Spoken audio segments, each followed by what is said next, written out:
Okay. First of all, it's great to see everybody, even if we're not around the table. It's great to have you here at the meeting. So thanks for being here. And again, Jeanette already reminded you all that this meeting is being recorded. Okay, so keep that in mind. There are no public comments. Is that correct? No public comments were received by 4 o'clock this afternoon or by now. So, yeah, no public comment. Next on the agenda is the Liaison Courts, and neither Dwight nor Tom are here, so we will not have liaison report. Next item on the agenda is minutes of the August 3rd, 2020. Them, revisions. Again, we could thank Indiana, we could win an award for minutes. Thank you. Susan, excuse me, you are breaking up a little bit, so I'm going to go ahead and mute everybody. I think that what happens is when there's a little bit of noise in anybody's house, it blocks the sound from yours. So I'm going to mute all, and then Susan, I'm going to unmute you. And then if anybody wants to talk, just, you can unmute yourself whenever you want to, okay? I have the box checked for allow participants to unmute themselves. Okay, Susan, you should be unmuted and everyone else muted. Hopefully I'm going to mute myself too. We do not need to go back to the beginning of the agenda, do we? No, okay. So we were up to the minutes of August 3rd, 2020. Does anyone have any corrections? If so, raise your hand. Okay. I have two minor things to mention.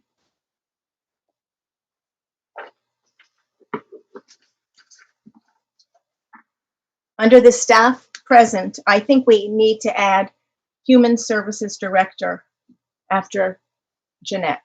We have only Woodbridge Center Director, and certainly Human Services Director needs to be added. The second correction would be under the Woodbridge Center, under the second bullet, close to the bottom of the second bullet, it says, subcommittee should convene to, I would take out select an individual, start search for new. It doesn't make sense. So you need to remove select an individual, I believe. Okay. And then it reads,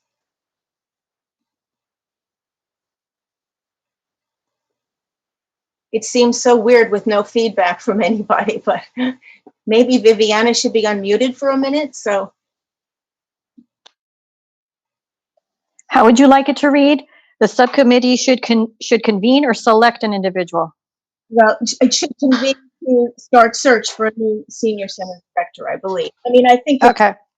I mean, however everyone wants it, but otherwise, I kept reading it and thinking that I said, oh, let's just leave it like that. But it seems a little confusing to me because we're not selecting it. We are selecting an individual, so it should either be convened to select an individual, but it's really to start the search. So I'll cross out start search. I would cross out select an either start search or select an individual, but one of them should be. Okay. I believe. Okay. But if I'm the only one who believes that way, I don't feel like being a dictator here. Okay. Any other corrections? I have one on the, under youth services programming, the fourth bullet. It just it says after school guided program. It should just be after school guided study program.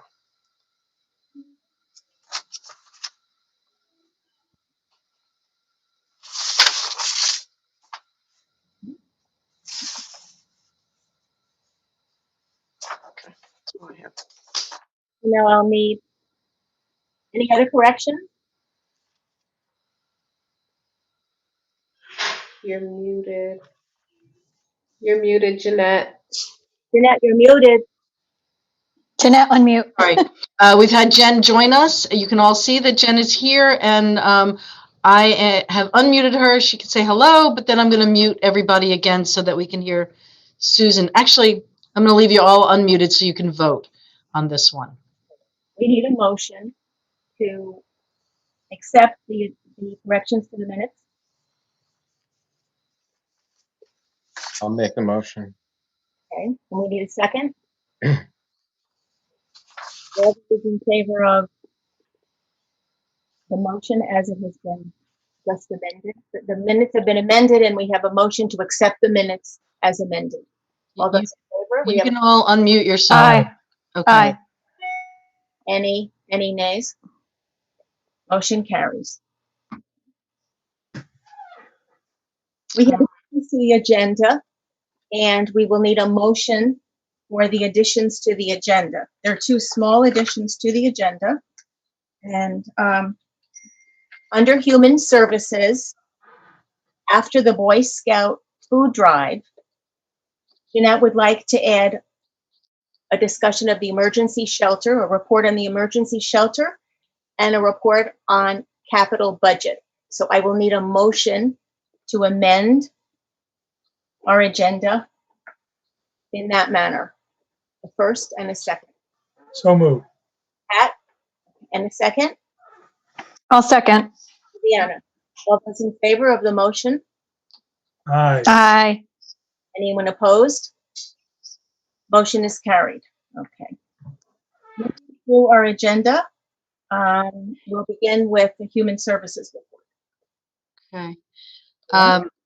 I am going to mute everybody just so the sound doesn't get interrupted, but please just put a hand up and I will unmute you. Oh, actually for John, John, I'm not going to unmute. I'm not going to mute you because we don't have a visual on you. Can you hear me, John? Yep, I can hear you. Great. All right. So I'm going to mute Susan, Nancy, Arnie, Jen, Christy's muted, and Mary Lee is muted. I have to keep, I'm sorry that it's a little distracting, but I have to keep looking over at participants because if somebody else joins the meeting, I'm the only one who can let them in. And when I'm distracted this way, I'm not looking over at the participants. Let me go in the order. Senior Services Social Worker, Judy had a Library Commission meeting tonight, so she is over there. And this is her report. The Senior Services Social Worker called all the names on the emergency call list following Hurricane Isaias, and then followed up with those needing assistance who either got in touch with us, the police, or the fire departments. This department worked closely with each resident in need, providing canned non-perishable food from the food bank, perishable food through the efforts of volunteers, and coolers for a few with that perishable items, drinking water and wash and flush water for those who could not get out of their homes. The fire department, working in conjunction with the Human Services Department, installed portable generators at some of the seniors and disabled residents' homes for those who had medical equipment and needed power to run necessary devices. The emergency list has increased due to both word of mouth and the First Selectman's news blasts, press releases. The social worker continues to make weekly and monthly follow calls on COVID connectivity, making sure that those who are without family, friends, neighbors have resources and connections to human beings. Are there any questions on Judy's report on the hurricane and COVID connectivity? Seeing no hands, I'll keep going. The First Selectman's reopening plan. We've been privy to a little bit of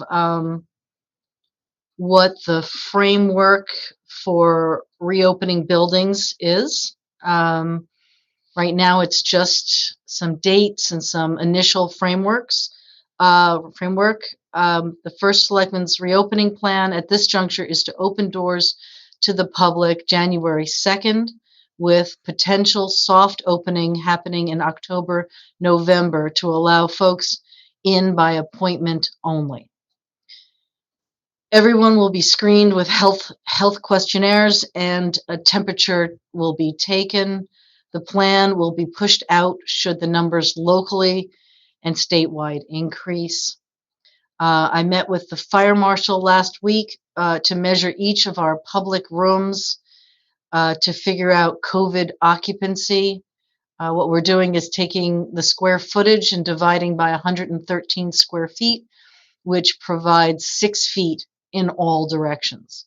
So it's not just you're spacing 2 chairs 6 feet apart and then a row, but you allow for the number of people in the room, should they be moving around, that the room can occupy with a 6-foot bubble around each person. And that's per state guidelines for at least this building. Doesn't allow for much, just to let you know. The gym, which is huge, is 28 people. So just for that 6-foot radius, I guess it's not a radius, it's a circumference. Where was I? So we are working on a framework based on the governor's reopening guidelines for senior centers. The document has flaws in it. It's really helpful in so many ways as a framework, but we're still not in phase 3, which allows people who are above 65 or with underlying health risks to come out. It really just, they allowed us to open September 2nd with a lot of caveats, but we can't at this point in good conscience invite the seniors back because they trust us, and we're not going to invite them to something that may not be safe for them.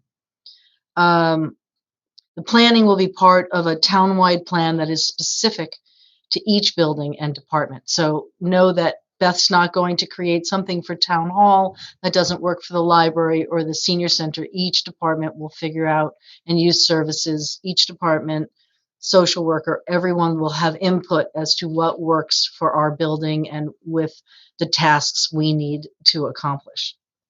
Are there any questions about the tentative reopening plan? Please just, John, you're not muted, so you can just speak up. And anyone else, a hand? Okay, I'm going to move on. As part of the BOF plan for the department's operating budget for FY21, the senior center director's salary line item was cut until January 2021. That's information you've already had. With that in mind and a potential reopening, we've gotten permission to have the new director in place mid-December. Susan has spoken to Tony Genovese, and they have decided to recreate the subcommittee for the Human Services Director, with me taking Tony Genovese's spot. So the committee as it stands will consist of Susan, Jennifer, and me. We have hopes of posting the job in October for 30 days, reviewing applications in early November, and interviewing probably with Zoom later that month. Hopefully we'll be able to bring a candidate for your approval to the December 7th commission meeting and to the BOS for their approval at their regularly scheduled December meeting. Are there any questions about the subcommittee or any information anybody wants to give, request?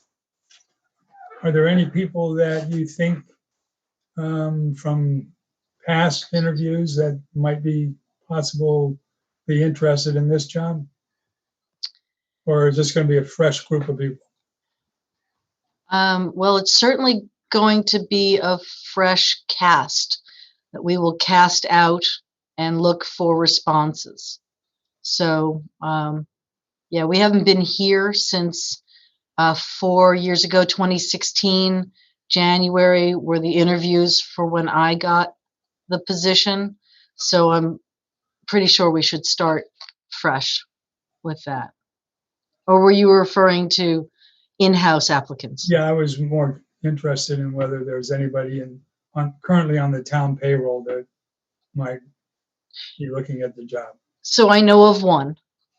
But Susan and I have spoken, and Tony, and feel that it's always best to look out, and then if the candidate you know of is really the best candidate, then you've done your due diligence, and that's really important for community's sake to know that we've gotten the best candidate. Totally agree. Great. Okay. Any other questions? You can always unmute yourselves. You all have the ability to unmute. Jeanette, can you repeat the names of the people who will be serving on the committee, the subcommittee? Yes. Susan, Mm-hmm. Jen Lofters, and Jeanette.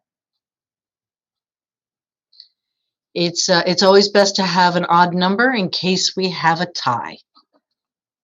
But I'm pretty sure whatever choice we make will be unanimous. The Human Services Department will offer 2 flu clinics this fall. The first clinic will be a drive-through clinic provided by VNA Community Healthcare and Hospice of Guilford and Hamden on October 20th. This is by appointment only.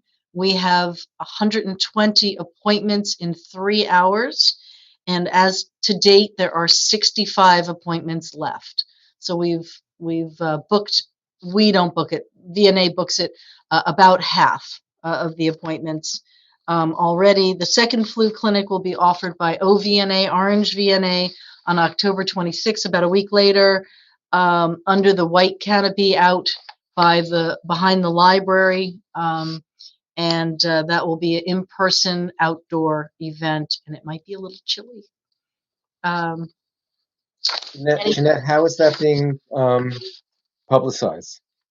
So far, it's been on the front page of the September newsletter in Beth's blurb. We've put it out on the website.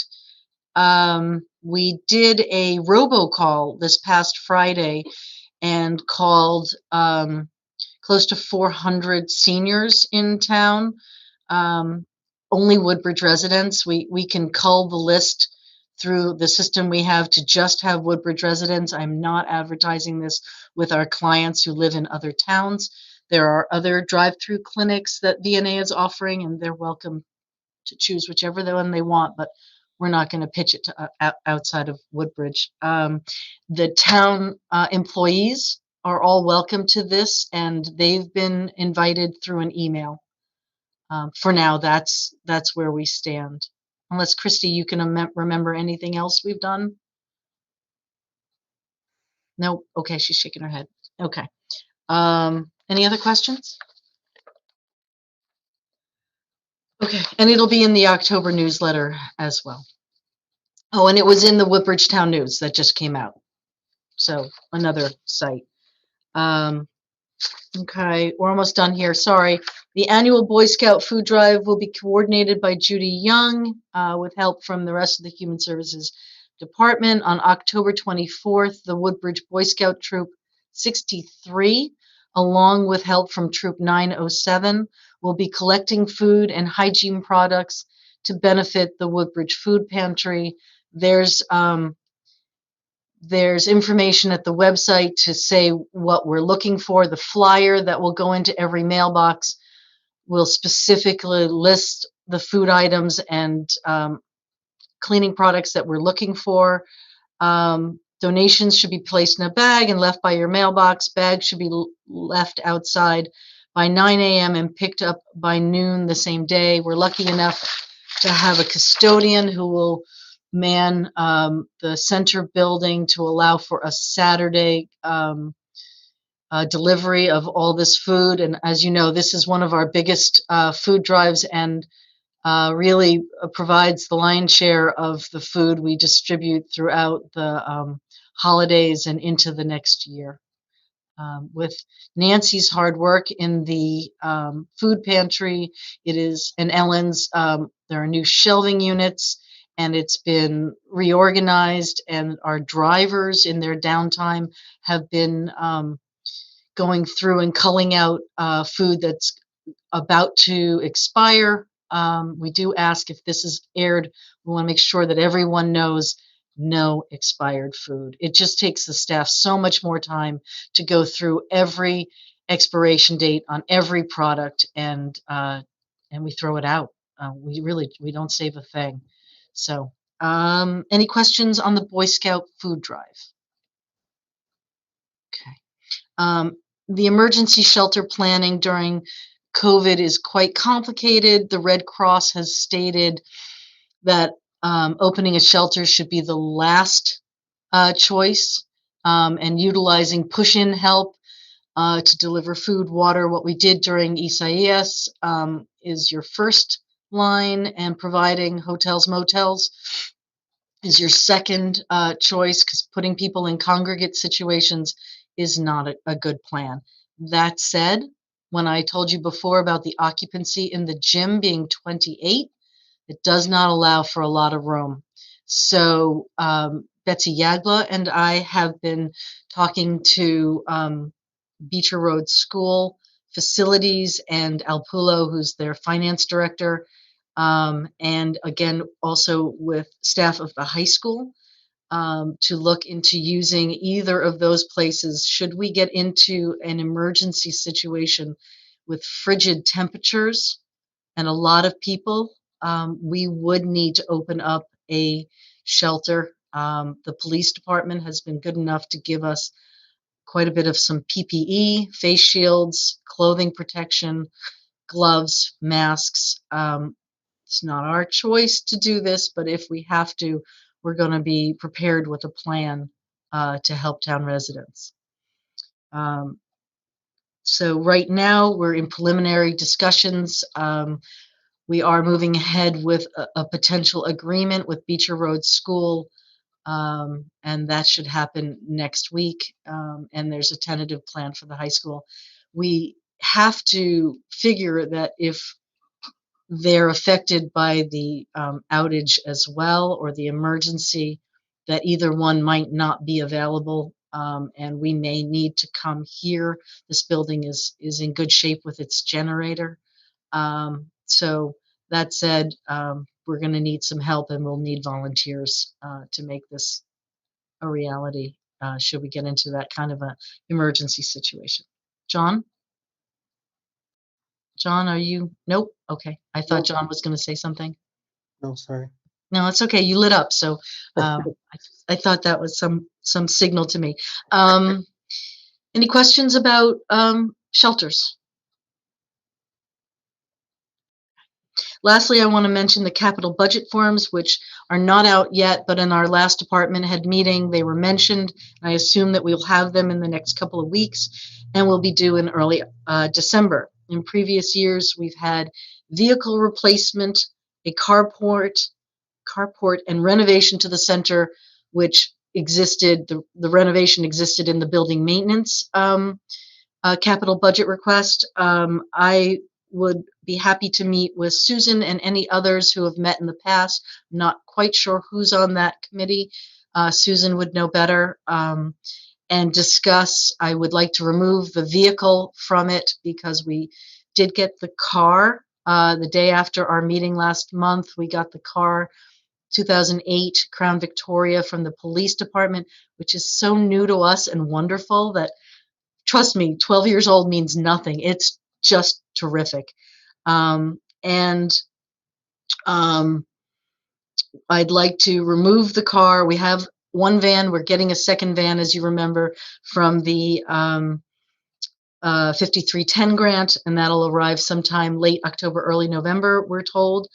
And I'd like to add back in the carport, and this will all come to you in a more formal discussion. And we're thinking of furniture that is more easily, readily wipeable. cleanable.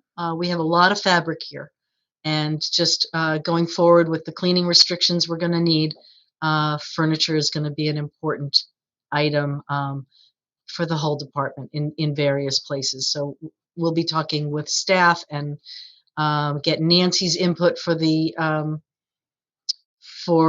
budget, capital budget, and Judy's as well, and we'll see where we stand. But that's just a coming attraction, and that's it for me. Wow, long report. Sorry, Susan, I have to unmute my. you're unmuted. Okay. You had asked about the capital budget. I believe, if memory serves me correctly, that Pat, you helped last year. Would you be willing? Pat helped on the budget last year, the capital. You can unmute yourself if you like. I'd be happy to. Would you be happy to? Sure.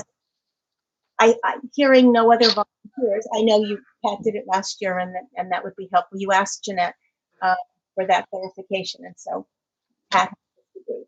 Okay. Awesome. All right. So now I will need a motion. First of all, I would just like to say that was a very comprehensive report, and obviously lots going on, and it's wonderful the visibility we are getting in the community and all the good that's being done. I will need a motion to accept the human services report. Somebody want to raise their hand, or I can unmute everybody? It looks like Mary Lee and Pat was the first one I saw. Arnie was next, but we don't get a third.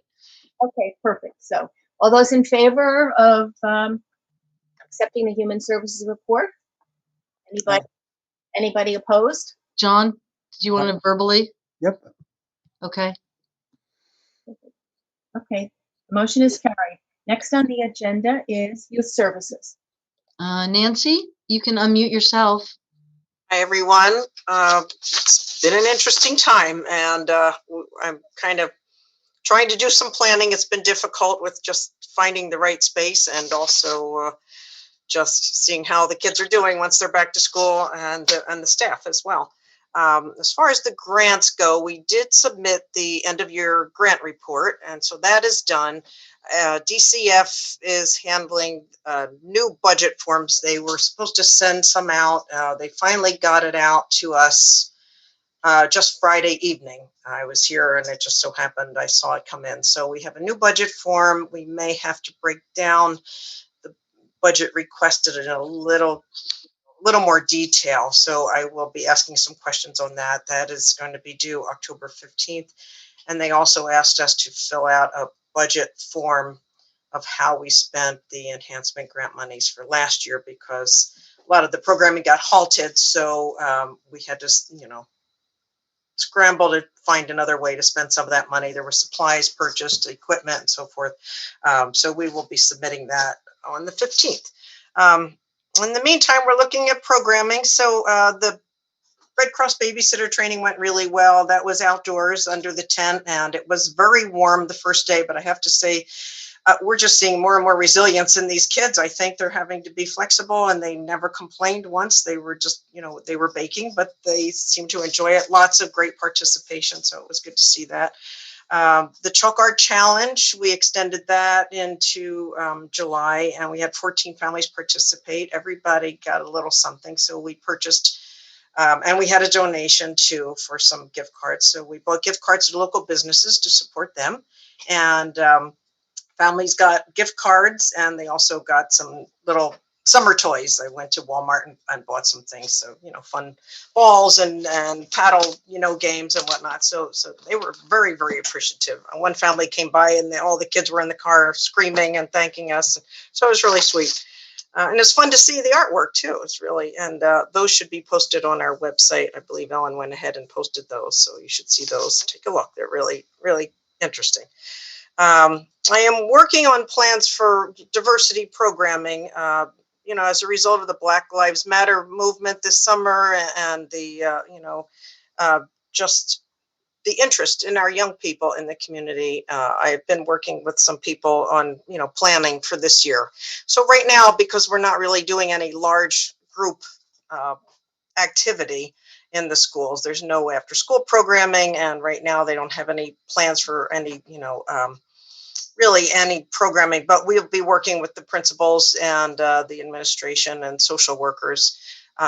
There's a new social worker now at the middle school. It's being shared. Actually, she's being shared by both middle schools, Orange and Woodbridge. So Jeanette and I will be meeting with her tomorrow, as well as Jason Tracy, the new principal at the middle school, and we'll do some planning based on children's needs and the needs of the parents too. I also talked to Thayer Doyle today about some of the programming he normally plans, Anti-Defamation League and Internet safety. He's really interested in internet safety, as am I. I think it's important with all the virtual work that kids are doing right now. So we'll be looking into that. We did help provide we ordered some pens that were like pen highlighter stylus combinations, and we had some information printed on the side of them. That was for welcome bags that went out from the middle school for all the kids returning to school, and they were really very appreciative. They said the best part of coming back to school was all the little tchotchkes they got. So that was nice. We had Be Amity printed on them, and then Woodbridge Youth Services and our phone number. So that was nice. And also, we'd like to support, going forward, the PTSO at the middle school is going to be running a color run in October. And so we'd like to, help support that because they have requested some financial support. And I'm sure that some of the local businesses may have some difficulty, being that business has been a little slow for people. And we really want to get these kids out, get them in the air, which would be really great. And maybe I'll do it. I don't know. Home Alone. I'm trying to plan a Home Alone course. I've been working with, I'm trying to get that. It would be ideal to have it at Beecher Road School if we can get an after school space, because the outdoors here is, I'm kind of stuck because my programming is not going to be during the day in the fall. It's going to be late afternoon or Saturday mornings when we don't have custodial staff. So it would really be helpful if we could use some space at Beecher Road School and just do after school programming there for now.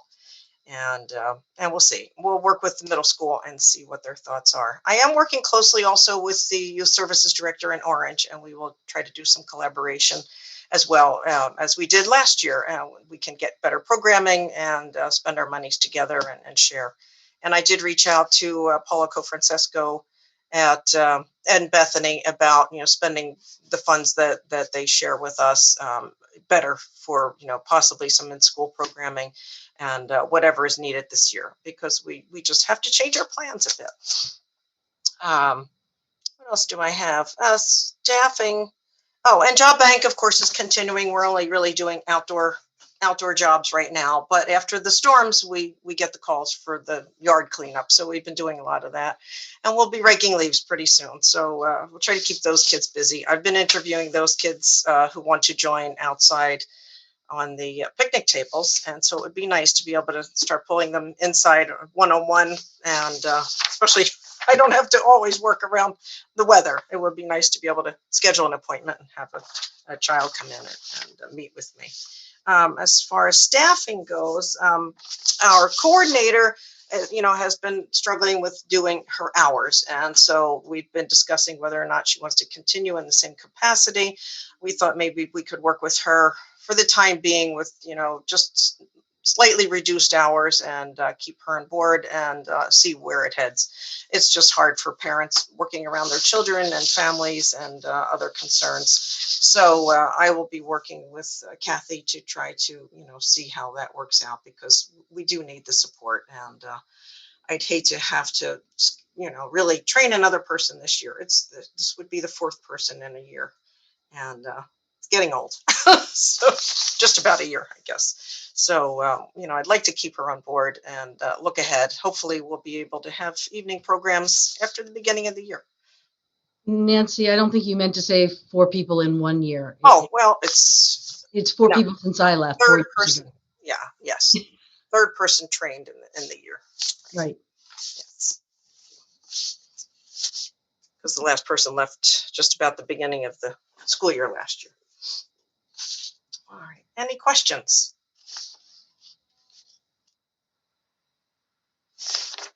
No questions. If there are no questions, then I will thank you, Nancy, for your hard work. We will a motion to accept the youth services report. Do I have a motion? Arnie and Viviana, second. Okay. All those in favor of accepting the youth services director's report? Aye. Opposed? Pat? I vote aye. Pardon? Aye. Good. And John? Yeah, I said aye. Okay, Sorry, I need to speak up. no, it's fine. Okay. Motion. Moving on to our agenda to the Woodbridge Center report. Yeah. Okay, I promise I'll be quicker this time. We've been able to offer some limited outdoor programming under the 2 canopies on the lawn beside the library. We've scheduled 2 different exercise classes. Exercise with Lori runs Tuesdays and Thursdays. A new exercise class called Targeted Strength Training runs Wednesday mornings. Art class is out there on Wednesday the other tent on Wednesdays, and the craft group meets Thursdays. Luckily, the weather has been mostly good for us, and we're continuing to offer these group meetings with a lot of social distancing. The governor's protocol for outdoor exercise without masks, because they lower their masks when they start to exercise, is actually 12 feet apart, and we're able to do that on the bocce court and the shuffleboard court, which are each approximately 60 feet, and we can put 5 people across. So everybody's staying safe. And the one thing to say is we're not pushing these classes. They are, to our satisfaction, full. We can handle a couple more people, but the effort is to have the classes, let the first people who sign up get in, but we're not overstuffing these classes. It's just not safe to do so. Then Lori's class is still also offered on channel 79 for those who are not coming out yet or at all. The transportation program continues to be busy. I mentioned that we got the new used car, which is really helping us provide more transportation. The lunch program is holding steady. Christy stays quite busy with it, 35, 40 lunches per week. And we have a picnic coming up, end of summer drive-through picnic. We have a wonderful sponsor in Coachman Square. We had planned to do 60 folks to come through, the meals being provided by Jewish Senior Services, a cold fried chicken in a box, lunch, and Coachman Square just upped their donation to allow for 100 people. So very generous, very generous. I think the programming is going as best as it can. Nancy spoke to the fact that this is very challenging and actually takes much more time than indoor programming. Setting up outside, taking temperatures, monitoring that everybody has what they need, going back and forth to outside is not easy and takes a lot of work. And then we're working with the custodial staff as they're overbooked. So we are, Christy and I and Nancy's taking a turn. We are cleaning the chairs after each use and the tables before we're helping to put them away. But I'd like to talk more about the veterans transportation tonight. In the fall of 2018, the commission approved to provide transportation at no cost for veterans and their spouses. This was going to be a temporary program, a pilot program. Unfortunately, with all the changes that have gone on, I did not get back to you about it. I just prepared in late August a report for the state on veteran services that Woodbridge provides, and Christy did some numbers crunching, and it turns out it's kind of expensive. We had more veterans using this service than anticipated. although it's not a deal breaker. I'd like to modify it and look at it again in 6 months to a year, and just stop providing free transportation for spouses. I'd like to see how you guys feel about not providing transportation for veterans' spouses, as and this is, we're not talking about huge amounts of money here, so don't think that we are. But we did transport 124 times either a veteran or their spouse in the last year. Not every one of those transports would have manifested a fee. Some of them were transports to bring food to those people, but it registers as a delivery to them as a ride for them. But again, 124, if we could cut down a little bit by not offering the spouses the transportation, it's a little bit more prudent with the money that we have. So I will. Could you, we have this, this is sort of like when we had the discussion about the lunches. Are these the spouses because they are widows? The spouses because they're going with the veteran? So rides for a family member are free. We never charge for the family member. This is when the spouse has a appointment, and Independent the of the veteran. independent of the husband or wife. We actually do have a couple where they're both veterans. They haven't been transported lately, but they are our clients.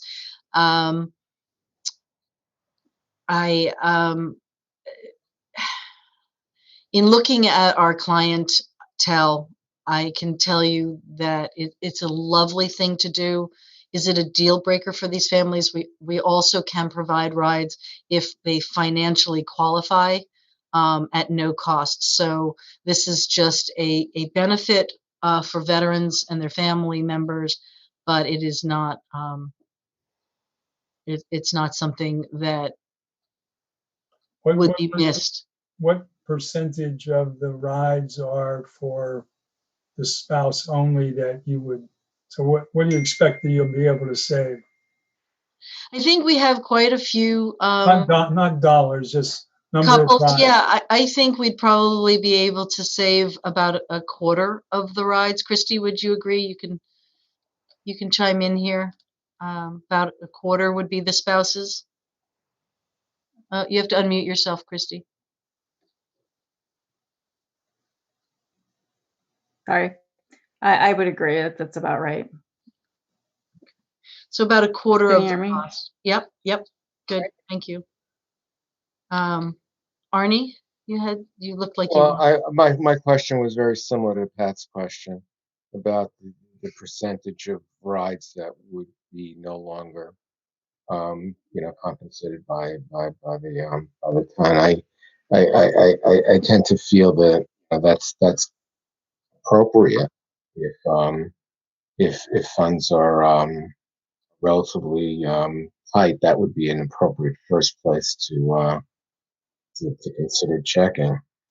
Another question I had is that for some of these folks, if the appointment that they're going to is the VA hospital, I don't know this for sure, but I would be surprised if there wasn't some benefit through some veterans benefit that have provided transportation, particularly for folks that didn't have the means. I don't know that to be the case, but it seems logical there would be. Yes, we've had a client who used VA funded transportation before, and then for whatever reason, it was before my time, came into using our transportation system, which may be right around the time that I suggested doing the transportation at no cost to veterans. But I think it might slightly predate that. Does that answer? Yeah, I mean, if there's a potential cost savings to us, one thing we could potentially do, rather than just providing the rides, is serving as a liaison or a broker, if you will, informing people of a free service that maybe the federal government is providing. Same level of service, hopefully. That doesn't that then frees up some funds for the town to do other things. Right. I'm pretty sure you have to qualify financially for that assistance, and I'm pretty sure the ones I'm thinking of would not qualify. Okay.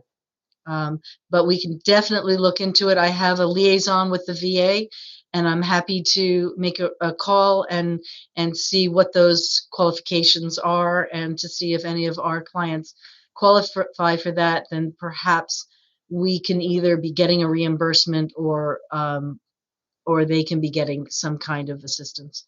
Let me make a note. I know that my agency has several contracts with the VA, and they do offer transportation to the VA and back for clinical and medical appointments. Is that what our rights offer as well for both clinical and medical type appointments? We offer clinical, medical, grocery shopping, and hair appointments. So, and they don't always go to the VA. Some of our veterans go to a podiatrist here in town, or they go to a dentist in Seymour, and hair appointment locally. So we do provide transportation. I have to say the ones I'm thinking of could not get there in any other way.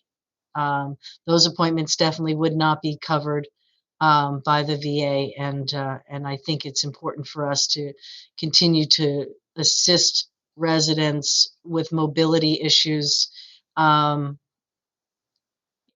before they move out of town. Hmm. To keep them here in their own homes, and I think it makes good economic sense, and it makes good community sense. You also mentioned something about people meeting financial requirements to get the ride. Mm-hmm. Do we just offer it to every veteran and their spouse, or is there an income requirement? No, so this one thing that we did for veterans is any veteran. They don't need to qualify by income Are for they, the free rides. are they So I guess seniors? with the Oh, I'm sorry, spouses. John. I'm sorry, John. Go ahead. Oh, go ahead. No, go ahead. Well, I didn't know with the spouses, like how much sense it. Just off the top of my head, I was thinking if you put those financial restrictions, like they needed to qualify for that transportation, how many would then drop off?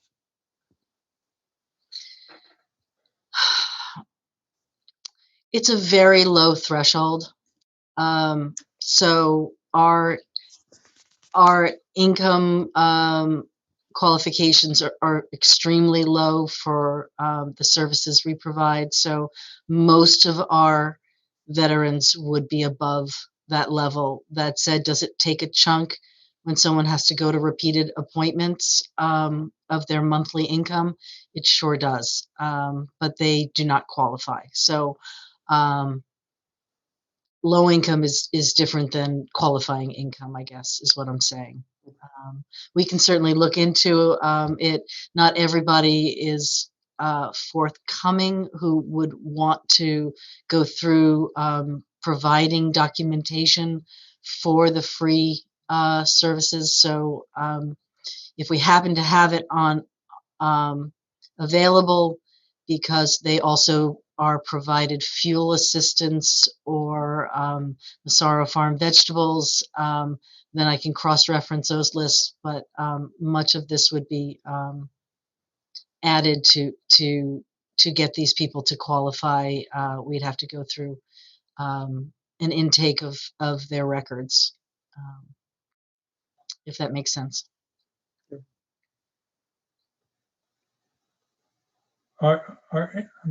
John, are you finished? Yes. Thank you. Are any of these people seniors, or do I assume that they're not seniors? Assume they're all seniors. They're all seniors, yeah. We do not have any that I'm aware of disabled vets who are under 60. Disabled would be the only rides we'd provide for someone who is under 60. All of these, and I can pretty much assure you that every one of our veterans is a senior on the older side of our seniors. I don't think we have any vets who are, Christy, anybody under 80? No, we do not have any vets that are under, that are not seniors, that we provide transportation for.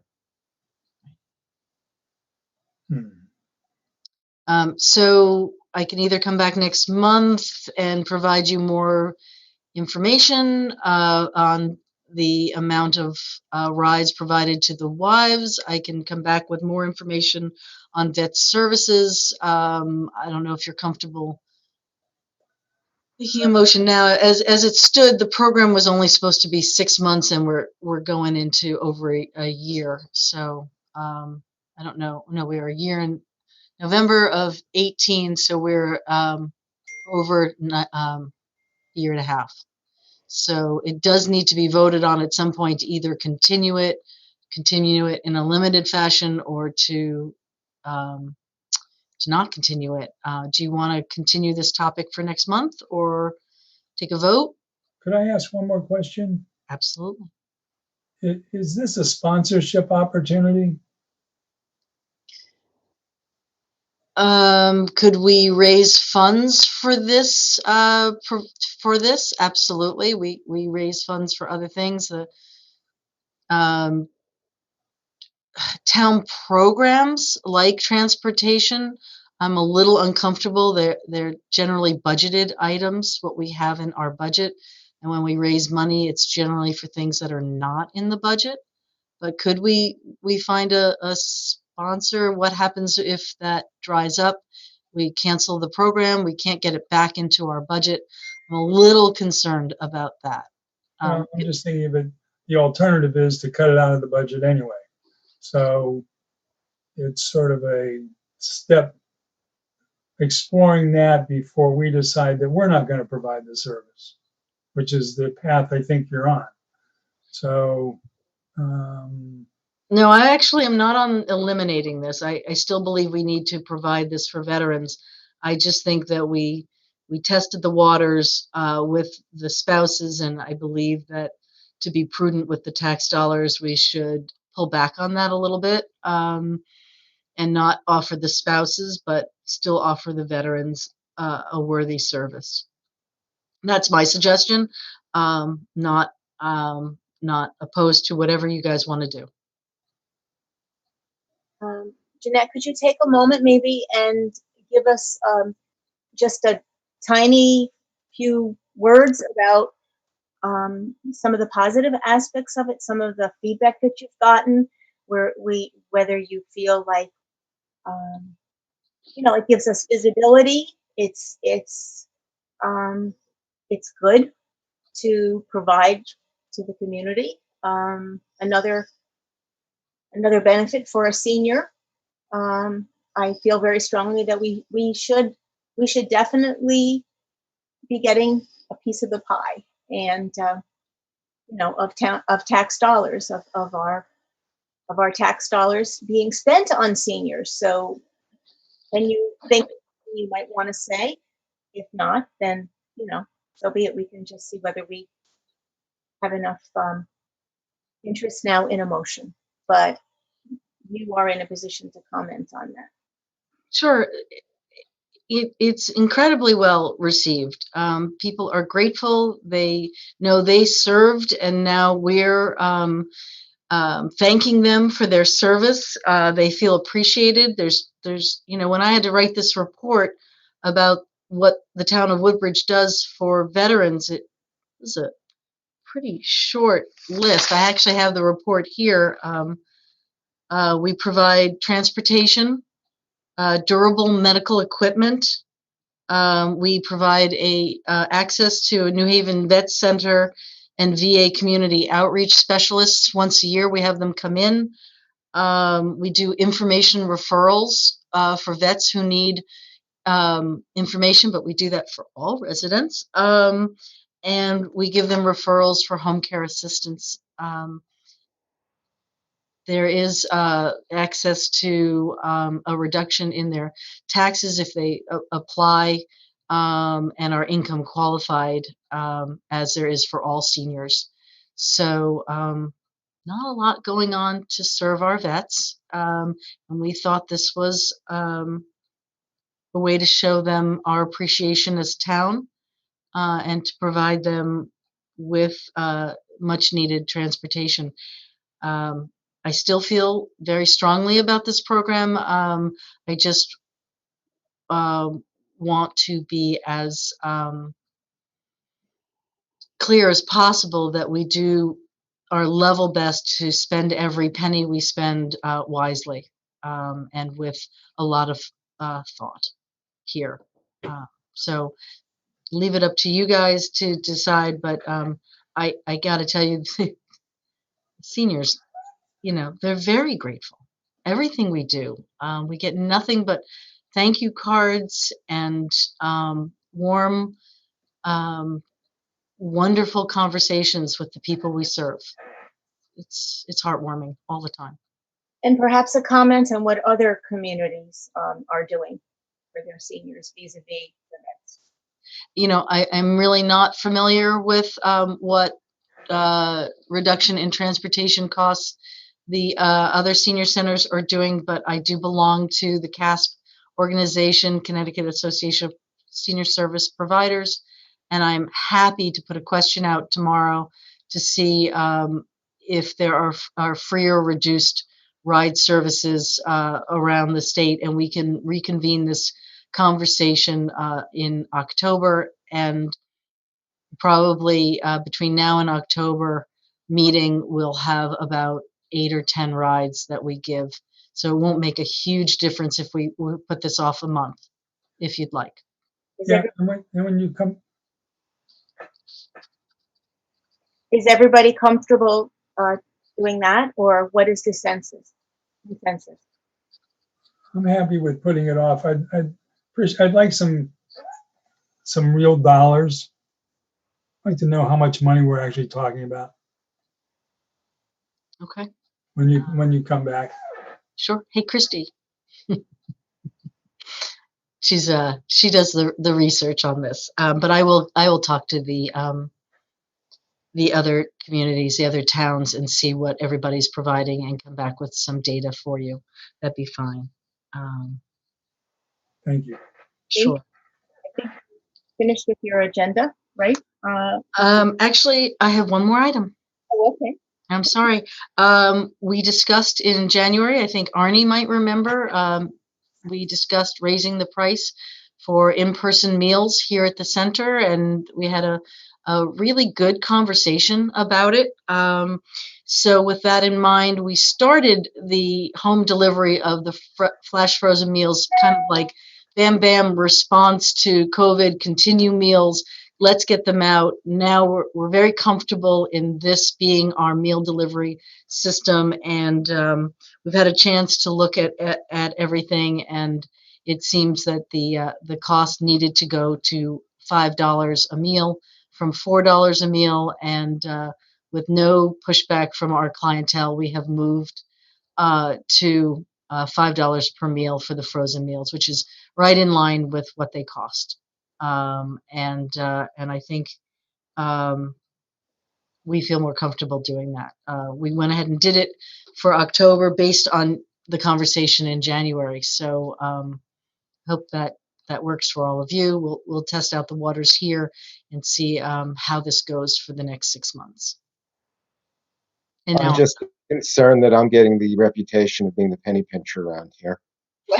Hey, I've had that reputation, so join the club. Join the club. I've been known in every department I've worked in for the town to not spend my full budget. So we just, I'm a taxpayer too. That's it from me. So if there's a vote, Susan. I apologize. You were absolutely correct. You hadn't finished. Sorry. Okay, we'll need a motion to accept Jeanette's. I'll make a motion. Second. That was me, John.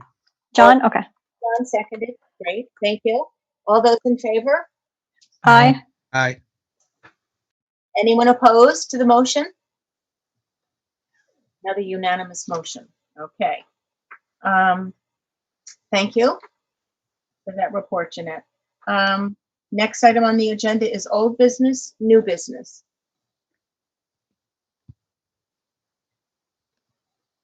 I have nothing to add. Does anyone? The next meeting will be October 5th, 2020. And we I'd like to interrupt for a second because Jen has raised her hand a couple of times to either make a motion or second a motion. So if we're going to have an adjournment motion, I think Jen should get to make it. I'm just saying. Thank you. Thank you. And I apologize because you are not on my screen at all. No worries. Oh, sorry. There you are. Okay. All right. So we'll let you make several motions. No. Okay. If there's no other business to come before our commission, then we will adjourn. And would you? So Jennifer, you've made the motion, and we Adjourn. Second? Is there a second? Arnie. Okay. All those in favor of adjourning? Aye. Aye. And we all just, let me take 1 second to say that we are going to be meeting this way. And I think we should compliment that we have our new platform. Rather than doing WebEx, I personally like Zoom much better. Yes. Of the meeting, we could hear each other better. People, I know we already adjourned, so we should have had this discussion previously. It's okay. Okay. Thank you You. for setting it up. And Thank you. Thank you. Thanks all. Have a good night. Bye-bye. Have a good work. night. stay safe. Bye, everybody. Thank you. Bye-bye. Bye. Stay safe. Safe.